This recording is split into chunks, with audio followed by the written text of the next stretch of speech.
Well,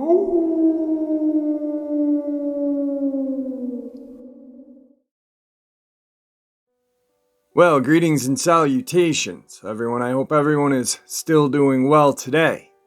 And welcome back to the paranormal side of Dogman Encounters with Jeffrey Nadolny. Before we get into this upload, a couple links I'd like to share with you. As you know, I rely on Patreon, PayPal, and my merch to help the channel to continue to grow and go. The links to Patreon and PayPal are in the description below.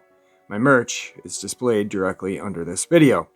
Also, Dogman Frightening Encounters, Volume 1, 2, and 3, the audiobook versions.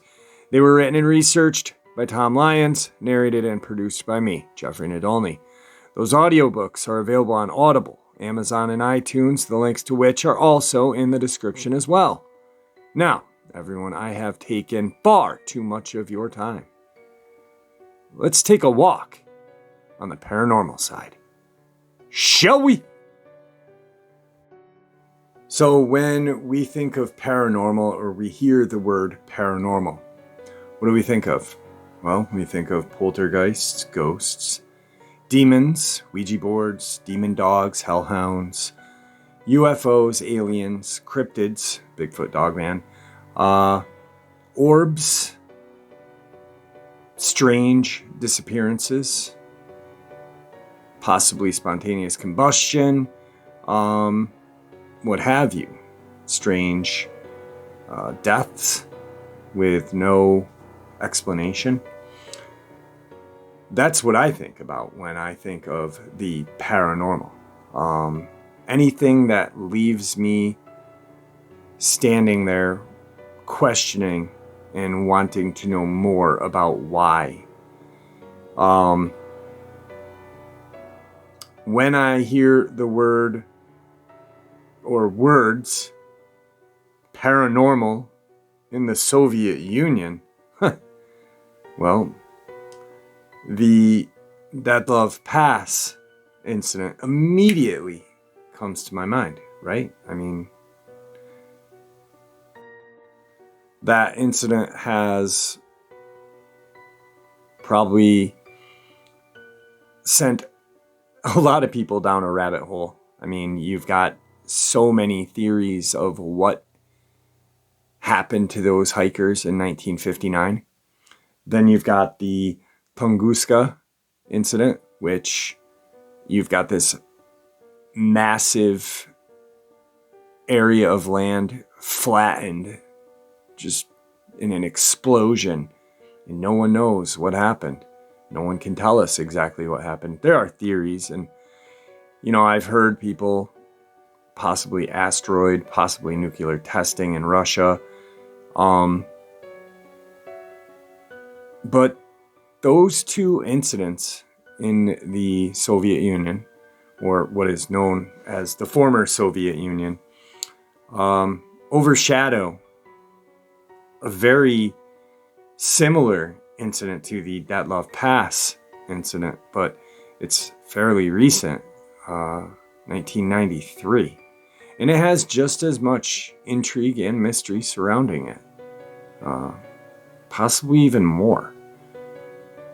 Now, some of the theories about these hikers who perished were possible UFO, possible government, possible natural gas, like the family in California, which now they're saying died of hyperthermia, which doesn't make sense either, but that's not for today. Two mountain spirits or mountain what have you. Just because we are in Siberia, the Soviet Union, and it is vast and a lot of it is uninhabited, doesn't mean there were people not there. There's indigenous people that lived there that had their own spirituality, their own beliefs, practicing what we in America call shamanism.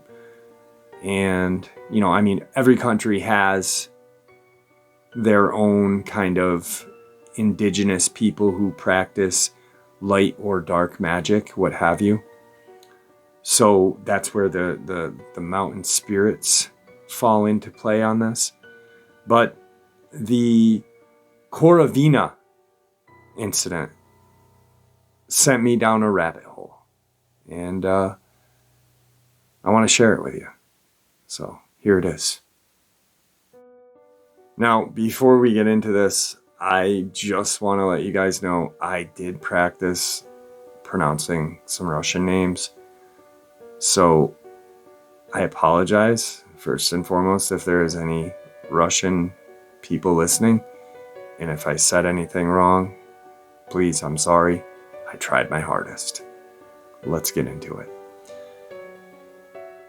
The former Soviet Union can be a mysterious place. You've probably heard of the Dyatlov Pass incident, where 9 experienced hikers died mysteriously in the Russian Ural Mountains. The case has been spoken about so many times over the past century, it's really not worth repeating. But there is another very similar case that is not so well known. The Dyatlov incident was not the only mystery to grace the Soviet Siberia. The Khamar-Daban mountain range is in southern Siberia, perched above Lake Baikal. It's a rugged scenery and has made a popular tourist hiking spot. But in 1993, 6 of those tourists would not make it out of the mountains alive.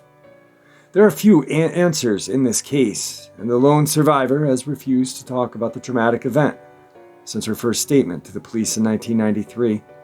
There are so many pieces to the puzzle of the Korovina incident, many of which may not even be relevant or trustworthy. Here are the tentative facts and theories. Timeline: 41-year-old Lyudmila Korovina was an experienced hiking instructor and survivalist, labeled as a master by her peers and students. She was known for her tough love on her students, often pushing them very hard. This tough love ultimately paid off, however, as her students described her as being a good teacher and taught them confidence and crucial hiking skills. In the summer of 1993, Lyudmila had planned a hike with 6 of her students to the Khamar-Daban mountain range. She's very experienced in this area, which was a popular tourist spot and considered a very safe place to hike, especially in the summer. Her students had trained with her for this trip, and she was very close to all of them. The first of the 6 and the closest was 23-year-old Alexandra Sasha Krisnan. Lyudmila had known Sasha for most of his life and considered him to be almost her son. The other 5 students were 24-year-old Tatiana Filipenko, 19-year-old Denis Shavenkin, 17-year-old Valentina Otachenko, 16-year-old Victoria Zalsova, and 15-year-old Timur Bapnov. On August 2nd, 1993, so the summer of 1993, guys, the group of 7 arrived at the mountain range in the town of Marino, excited for their journey into the mountains. The weather forecast promised them clear, sunny skies. Lyudmila and her students were one of 3 hiking groups in the area, one of which was being led by Lyudmila's daughter, Natalia. Their 2 groups had plans on meeting up on August 5th, when their hiking routes would cross paths. All of the 6 students were ready to begin their hike, as this was their chance to prove themselves as experienced hikers. This journey was what they had been planning for and anticipating for months now. And as a result, the group had become very close. The first 2 days of the hike went better than planned. The group made extremely good time up the Retranslator Peak, pushing themselves hard. By August 4th, however, as they were beginning their descent, the weather forecast proved to have been wrong, and they were hit with a rainstorm. With the hikers' supplies soaked, their journey was slowed down by the added weight. Since the hikers were exhausted, Ludmilla decided to camp out hastily in an exposed location despite there being tree cover not far away. The group was unable to build a fire that night, but were still in good spirits. The next morning, an attempt at building a fire was successful, and they ate breakfast together before heading out for the day. They planned to meet up with Natalia, and expected to be able to do so given how quickly they had made their way up the mountain the previous days. Later that day, Natalia and her group made it to the meeting spot, but her mother never showed. The group moved on. She wasn't worried about her mother, assuming that the bad weather had just set her back. Unfortunately, what had set the group back was much worse than she could ever imagine. On August 10th, a group of kayakers noticed something in the tree line as they were paddling down a river at the base of the Khamar-Daban Mountains. A lone girl was standing and looking at them. The kayakers got out of their boats, and when they approached her, some sources claimed she was covered in dried blood. The girl became hysterical, trying to tell the kayakers her story. Eventually, she identified herself as Valentina Odachenko and said that she had been hiking with 6 others. Horrified, the kayakers took Valia to the nearest police station where a report was filed. However, it wasn't until years later that she was slowly able to tell her story of what happened to the other 6. But it was perplexing and terrifying. According to Valia, the group set off down the mountain after eating breakfast that morning. But after only a few minutes, the first disaster struck. Sasha, who was at the back of the group, began to scream. When everyone turned, they saw him bleeding from his eyes and ears, frothing at the mouth. He fell to the ground, convulsing, and then went still. Ludmilla ran to him and ordered the rest of the group to continue. She was extremely distraught, trying in vain to get Sasha to regain consciousness. The remaining group did not get far before they heard Ludmilla cry out. As they turned and ran to her, they saw she was having the same symptoms as Sasha. Her eyes and nose were pouring blood, and she was frothing at the mouth. She convulsed, then collapsed on top of Sasha. Tatiana, who had gotten to Ludmilla first, was the next to collapse, grabbing her throat. As though she couldn't breathe, she slowly crawled over to a nearby rock and bashed her head against it until she went limp. Victoria and Timur both ran while Dennis hid behind a rock. Valia stood unable to move, having just watched 3 of her closest friends seemingly die within only a few minutes. Both Victoria and Timur collapsed while running and died in similar manner, throwing up blood and clawing at their own throats, tearing their clothes off. Realizing they were the only ones left, Valia and Dennis ran to each other and hurried away from the site of their friend's death. It wasn't long, however, before Dennis collapsed convulsing. Scared for her life, Valentina ran and left her friends behind. She only had a tent and the clothes on her back for supplies.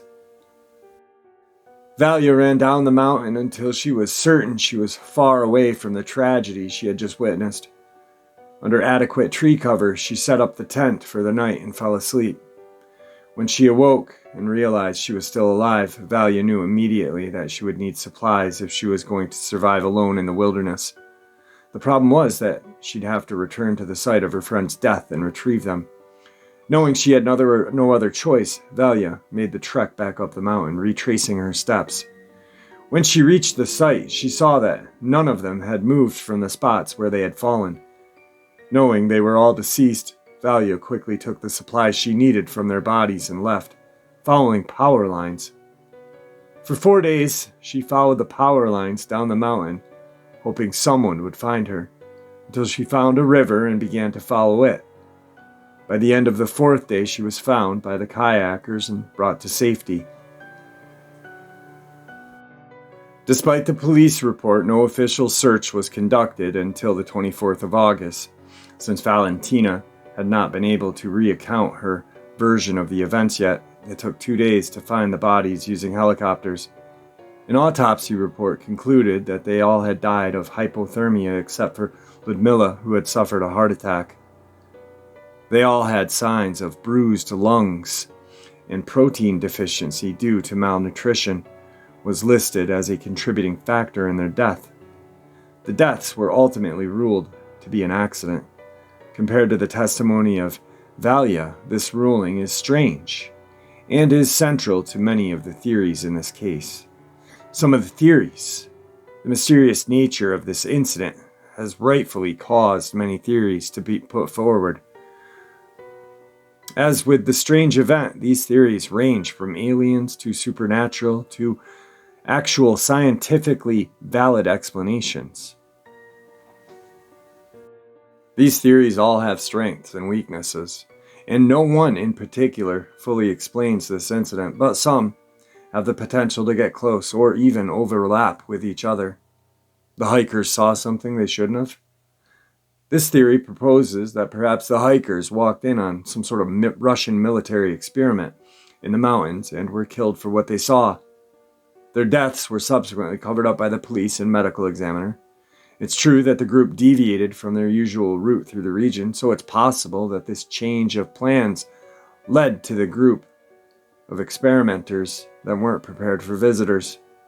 Despite this, there are two main problems with this theory: the location the hikers died in, and Valentina's survival.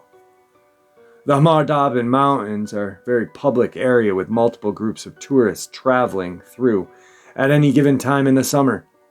Siberia has many opportunities for secrecy, so it would be strange for a top-secret experiment to be taking place in a public location during tourist season.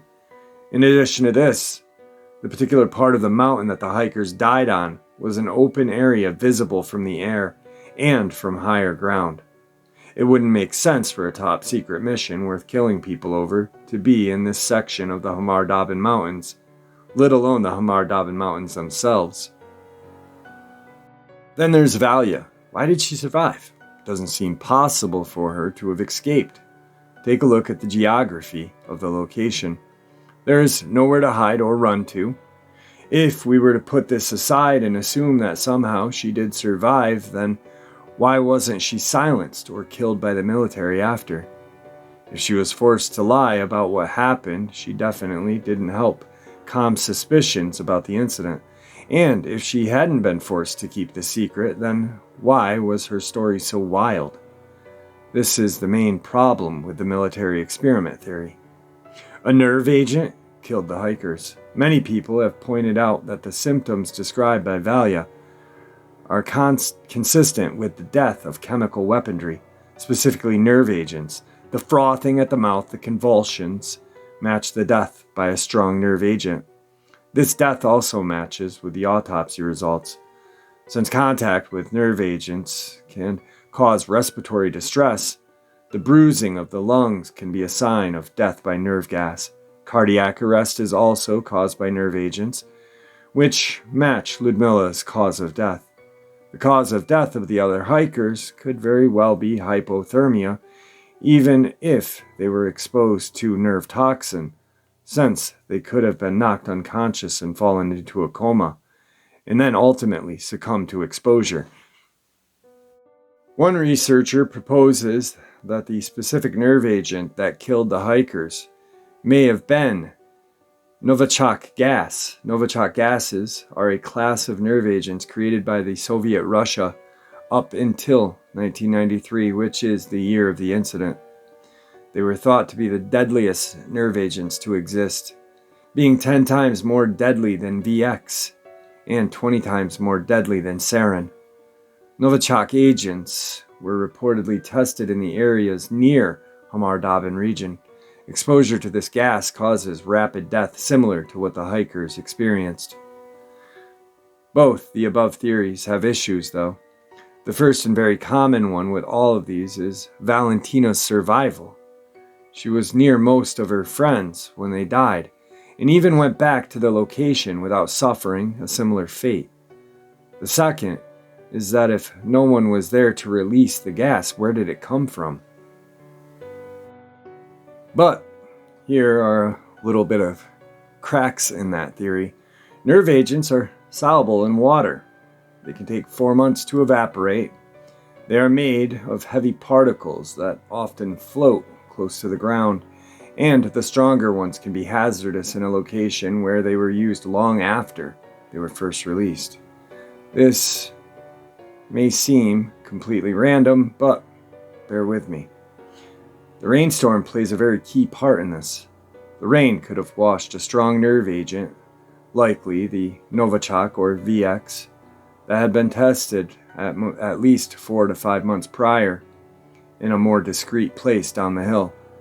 As the morning sun evaporated the water from the rainstorm, some of the still hazardous agents went within, but didn't travel far, staying in a sort of epicenter close to the ground. Sasha got unlucky and walked over a highly contaminated spot, causing almost instant symptoms. He may have absorbed the toxin either through his skin or breathing it in. When Ludmila ran to him, she was exposed by the same toxin in the location. Tatiana, Victoria, and Timur were the first to reach Ludmila, but quickly ran away. This delayed their death slightly. Since Valia didn't get close to Ludmila, only Victoria, who had removed herself from the epicenter of contamination, Valia was not exposed to high levels of the toxin. However, if Victoria had not bit her and Valia had bent down to the ground, she may have. Dennis was also not impacted by the high levels initially, but his decision to hide and crouch down was his downfall. Small levels of toxin were floating close to the ground, and he breathed them in. He was exposed to less than the other 5, which is why his death was delayed. But it ultimately caught up to him. Russian police, suspecting that runoff from the test could be cause of the deaths, waited to start their search in order to ensure that the agent had mostly evaporated before sending in a recovery team. But here's the problem with all that, all right? Valia, being set apart from everybody, she wasn't near the epicenter, but it's very unlikely that she didn't get exposed. I mean, we're talking, you are all in the same, distance of each other. We're not talking a very long distance from being apart. So, I mean, it just doesn't fit. It's a good theory, and there's there could be some validity to it, but I mean, come on. When someone undergoes a traumatic experience, they often misremember aspects of the experience, especially when telling it years after, like Valia did. Certain parts of the story could have been exaggerated by Valia, by no fault of her own. The research surrounding the inaccurate nature of the eyewitness statements are extensive. It's possible that the hikers died exactly how the autopsy report concluded they did. The group succumbed to hypothermia after not being properly sheltered that night, and died together on the mountain. Valia could have survived by her decision to go to the forest, a difference in clothing, or as Valia reported, says herself in regards to her survival, her physical fitness. It should also be added that people who die from hypothermia often experience paradoxical undressing, where they strip off their clothes shortly before death. This would be a valid explanation for the hikers being found partially undressed. This theory can not only stand on its own, but it can also be applied to other theories where there seems to be missing pieces. See, but here's my thing with the hypothermia. All right, we're talking August of 1993. Now, if you research, and I went back and looked up temperature ranges from that area. The low, even with the rain, was like 50. The high was 82, I think. So how are you going to die from hypothermia? You're not. It's impossible to die of hypothermia. when the low is 50. It didn't get below 50 degrees at night, even being wet.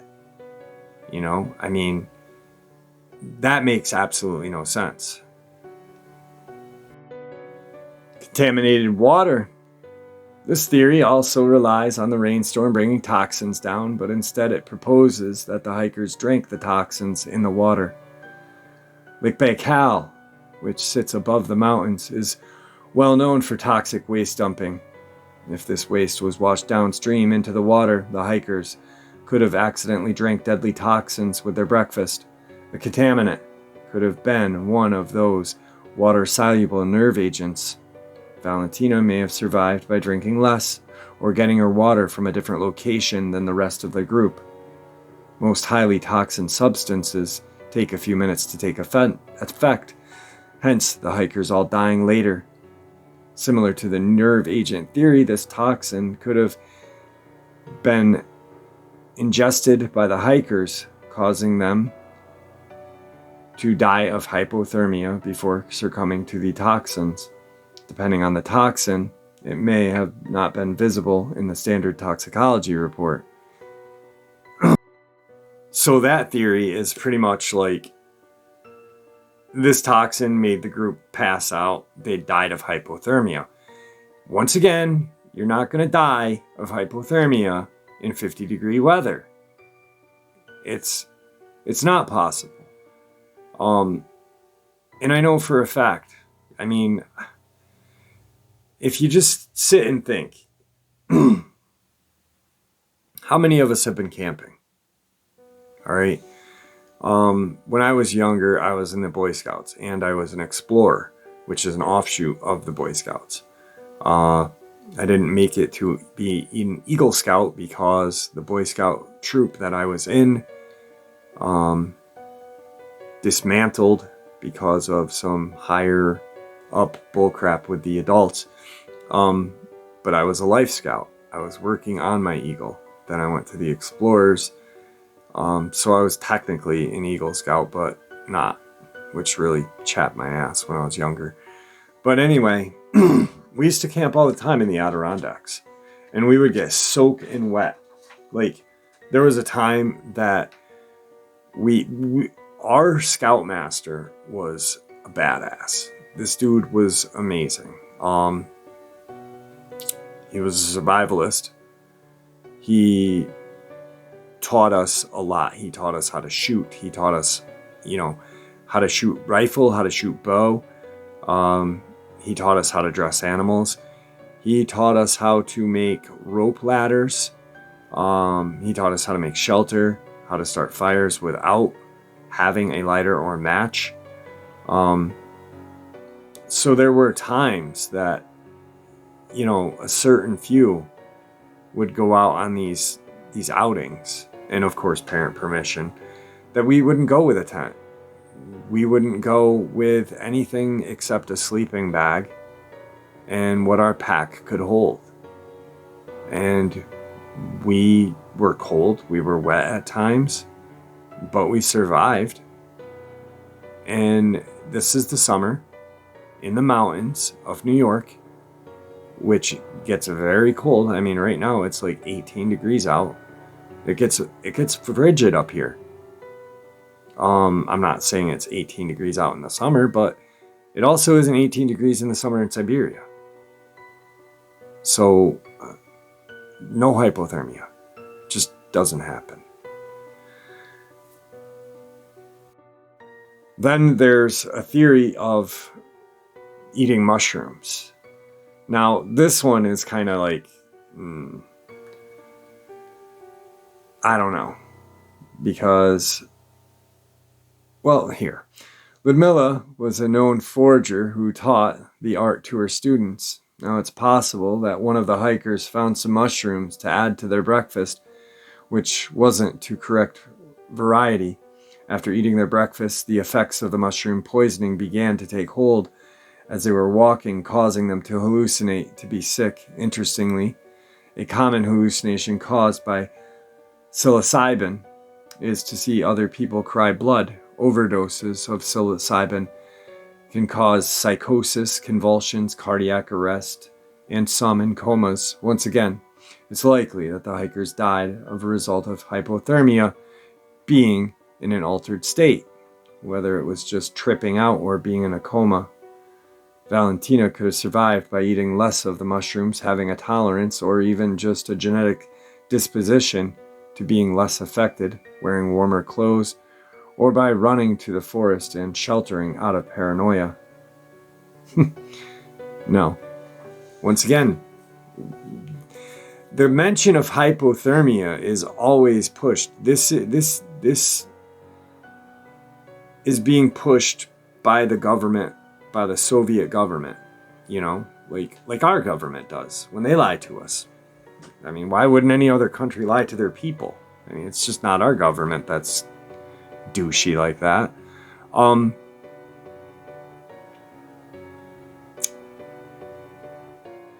Anyway, Natalia, the daughter, during all of this, when Valia was speaking, Natalia was sitting in years later, and they were doing like this kind of like press conference, not really, but not a press conference, but talking. Supposedly, Natalia was paid a large sum of money to keep her mouth shut about certain things that she had learned. A lot of it doesn't make sense. It's a strange, how did this girl survive? I mean, she was 17 years old. 17. Yes, she was experienced in the woods, taught by a master hiker, master survivalist, but she did not survive by anything other than, in my eyes, sheer dumb luck. I don't think that there was poisoning. I don't think anything. I think that something unexplainable happened there. I mean, we're talking about Siberia. This land is vast with so many questions. We don't know. Here's something to think about really quick. So this is a popular hiking destination. Tourists. Why were no other tourists or hikers poisoned by these toxins? Well, how did the police survive? Something happened. I'm not saying it was UFO. I'm not saying what. But it is a mystery. What causes 6 of 7 people to die of all different little facets of death or whatever have you? And honestly, here's another question. Who's to say the autopsy report is right? Huh? Honestly? I mean, we're talking about Russia. The only other corrupt... No. Probably right up there with our government in corruption. And I love America. But gosh. Corruption. I don't think the autopsies were right. I don't think they were done or handled correctly. I think something really did something bad to him. There's a crazy movie about the Dyatlov Pass incident. And it's about an experiment gone wrong. And it's almost like a time travel experiment, but there's like a cryptid.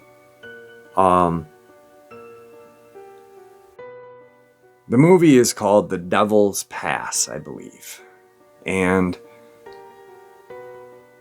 it is one of the freakiest movies I've ever watched in my life. I don't like horror movies because they are lame. There are certain horror movies that I'll watch that actually have, like, I don't know, some sort of validity to them. But, like, I don't like Friday the 13th or Freddy or whatever. But when it comes to, like, historic things with a possible theory attached to it. I honestly suggest anybody who is into this part of the paranormal, this part of the intrigue and mystery, to watch that movie. Because immediately when I first found out about this incident, I immediately went back and thought about that movie. And I was like, oh my God. The movie will bring you so many questions. And it could be possible. That's the craziest part about it, is this could be possible. I'll leave it to you guys to watch the movie, but I honestly, watch it, please. It's called The Devil's Pass. So, what killed these people? I don't know. But it's a mystery. It's a mystery we may never know. It took this poor woman 20 years, I believe, to even speak about it. Her own husband didn't know what happened. I mean, it's just something very, very bad happened out there. Something unexplainable. What honestly makes this person, go and smash their head off a rock?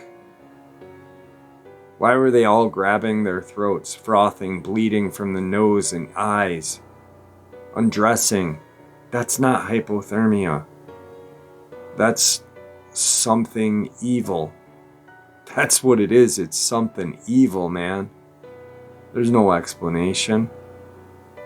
I don't know.